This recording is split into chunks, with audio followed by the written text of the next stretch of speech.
What do you do when the system stops playing fair?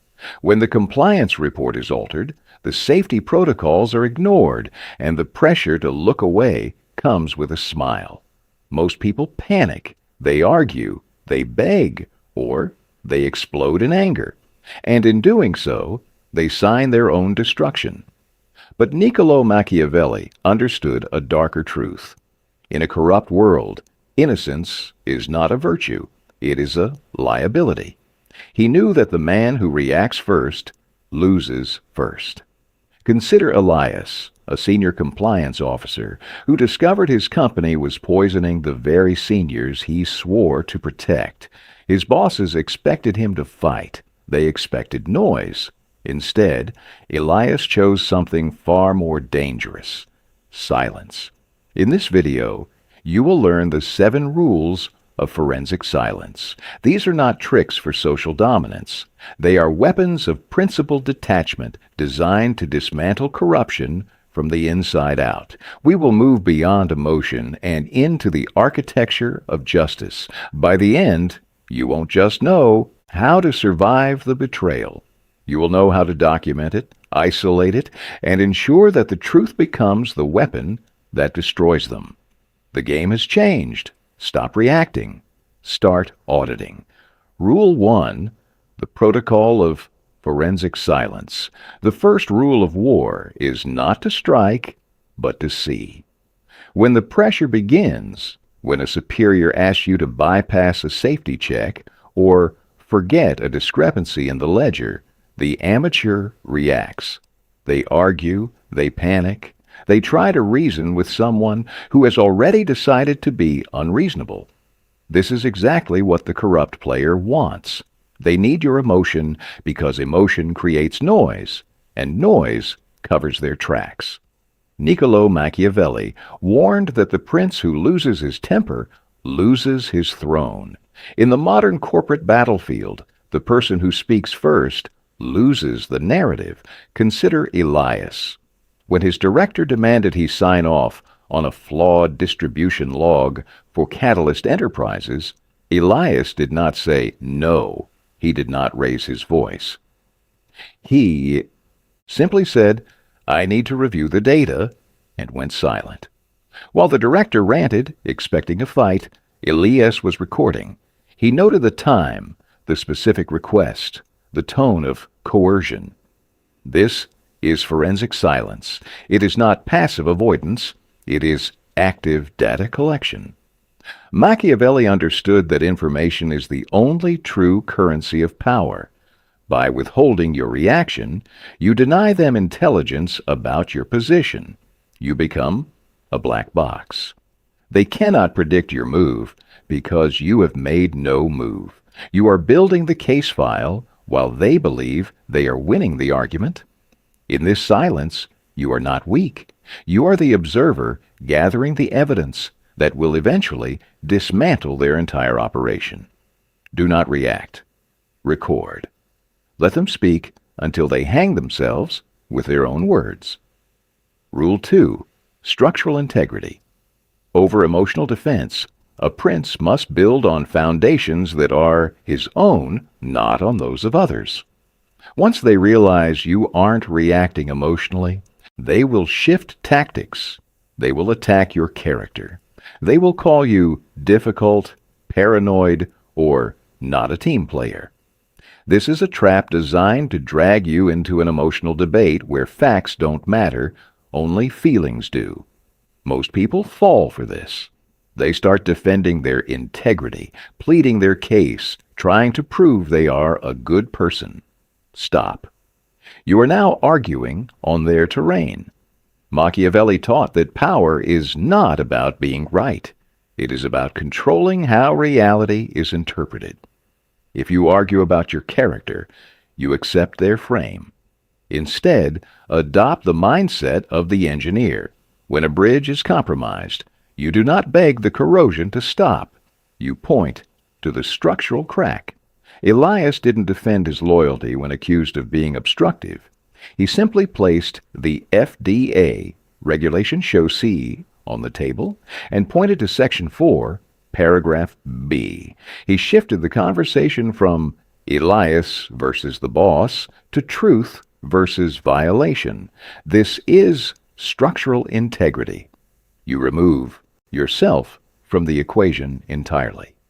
You become the messenger of the law, the guardian of the code. When they attack you, they are actually attacking the regulations, the safety protocols, the very infrastructure that keeps the system standing. By anchoring your defense in immutable facts and written codes, you make their emotional attacks irrelevant. You don't win by shouting louder. You win by making the structure so solid that their lies bounce off it. Let the regulations be the judge. You are just the witness. Rule 3. Weaponizing compliance. It is better to be feared than loved, if you cannot be both. Machiavelli's most famous quote is often misunderstood as a call to tyranny. In the context of ethical warfare, it means something else. Let them fear the consequence of the law, not your anger. Corrupt players operate in the shadows because they rely on ambiguity. They thrive on handshake deals, vague emails, and, trust me, promises. Your weapon is not a shout. It is the blinding light of total compliance. When someone plays dirty, they expect you to break the rules to catch them. Do not. Instead, follow the rules so strictly that it becomes impossible for them to function. Elias knew his executives feared the office of Inspector General, OIG, more than they feared him. So he stopped being a colleague and started being an auditor. In every meeting, he casually cited specific statutes regarding fraud and abuse. He mentioned potential fines in the millions. He didn't threaten. He simply stated the mathematical certainty of consequences. If we proceed this way, Statute X triggers an automatic investigation. Suddenly, the room temperature dropped. The corrupt leader wasn't fighting Elias anymore. They were fighting the federal government. This is weaponized compliance. You use their own greed against them. You show them that crossing you isn't just annoying. It is financially and legally suicidal. You become the embodiment of the system they are trying to cheat. When you enforce the rules with cold, unyielding precision, you create a psychological barrier they cannot cross. They don't hate you. They fear what you represent. And fear, controlled and directed, is the ultimate deterrent. Rule 4. The architecture of isolation. Divide and conquer. But first, isolate the infection to save the host. When a manipulator realizes they cannot bully you or confuse you with legalities, they will try to isolate you.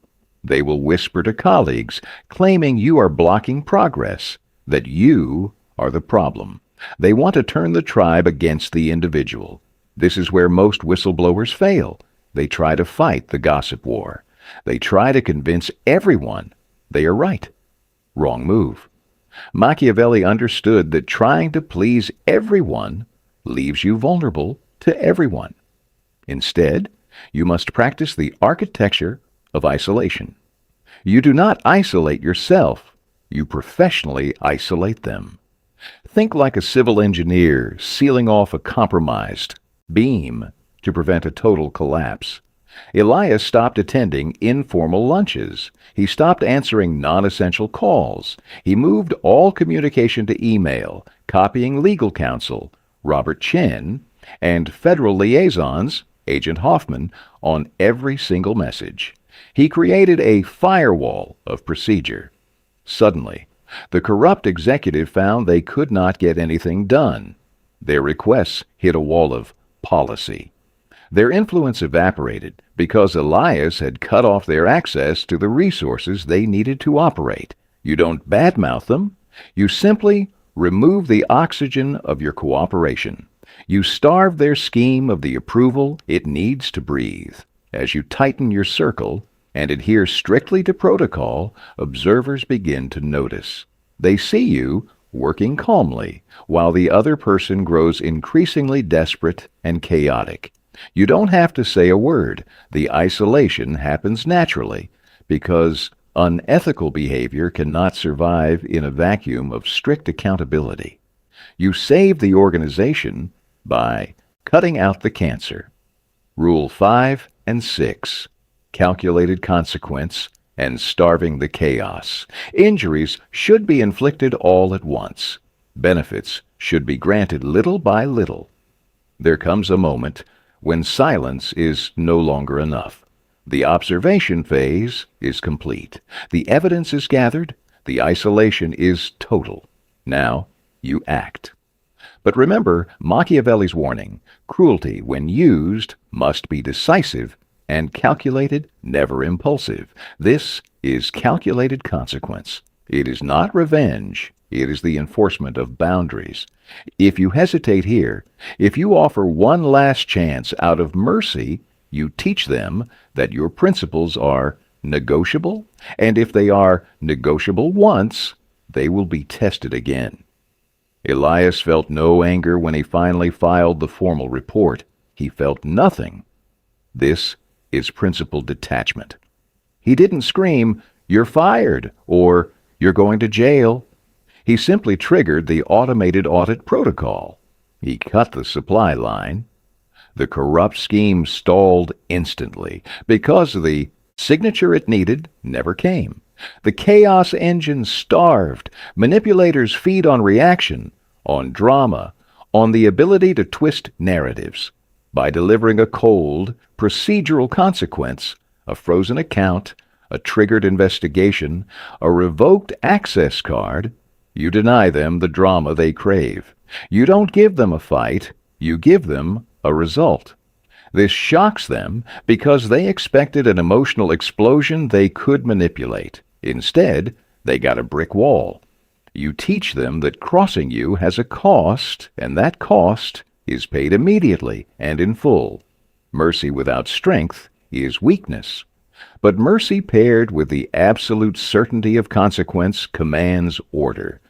You erase what drains you, not with hatred, but with the precision of a surgeon removing a tumor. Rule 7. The final audit: no loose ends. Well-used cruelty secures the state, poorly used destroys it. Most people make the fatal mistake of thinking the battle is over once the villain retreats. They relax. They assume the lesson was learned. This is how loose ends become future nooses. Machiavelli was brutal on this point. If you injure an opponent, you must do it in a way that removes their ability to retaliate. A half measure creates a martyr. A complete measure creates silence. This is the final audit. It is not enough to win the day. You must secure the legacy. For Elias, the victory wasn't just stopping the shipment, it was ensuring the narrative could never be rewritten. He ensured every document was filed, every timestamp verified, every witness statement recorded. He locked the truth in a vault of irrefutable data. When the corrupt executives tried to spin the story later, claiming they were the victims of a rogue employee, the documentation spoke louder. The timeline was perfect. The gaslighting failed because the reality was too heavy to distort. This is about narrative sovereignty.